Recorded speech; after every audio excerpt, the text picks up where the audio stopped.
అయితే మీ అధినేత పవన్ కళ్యాణ్ గారిని, డిప్యూటీ సీఎం పవన్ కళ్యాణ్ గారిని నియోజకవర్గాన్ని ఎప్పుడు తీసుకురాబోతున్నారు? ఆల్రెడీ మొన్న 1-to-1 జరిగింది. ఆ టైంలో సార్ తోటి చెప్పడం కూడా జరిగింది. పి గన్నవరం నియోజకవర్గం మీరు తప్పనిసరి రావాలి సార్. ఎందుకనంటే పిల్లల మధ్యాహ్న భోజన పథకానికి డొక్కా సీతమ్మ గారి పేరు పెట్టారు. అటువంటి డొక్కా సీతమ్మ గారు నా నియోజకవర్గమే కాబట్టి మీరు ఒకసారి వచ్చి తప్పనిసరిగా సందర్శించాలి ఆవిడ గృహాన్ని అని చెప్పాను. సార్ తప్పనిసరిగా వస్తానని మాట ఇవ్వటం జరిగింది. సార్ మాట ఇచ్చారంటే అది ఏదో టైంలో వస్తారు. అలాగే అప్పనపల్లిలో కాజ్వే నిర్మించడం జరిగింది. అయినవల్లిలో కూడా కాజ్వే నిర్మించాలి అని చెప్పేసి ఒక ప్రతిపాదన ఉంది.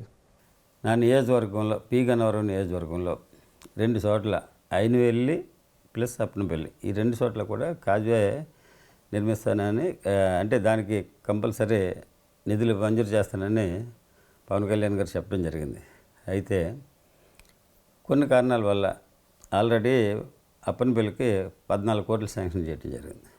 ఈ నెక్స్ట్ మొన్నే ఈ 1-to-1లో ఇంకా ఏమేమి కావాలనేది రాసుకున్నారు. అయినవేలు కూడా త్వరలోనే అంటే మ్యాక్సిమం ఈ ఫెస్టివల్ అయిన తర్వాత ఆర్డర్స్ ఇష్యూ చేస్తారని ఆశిస్తున్నాను.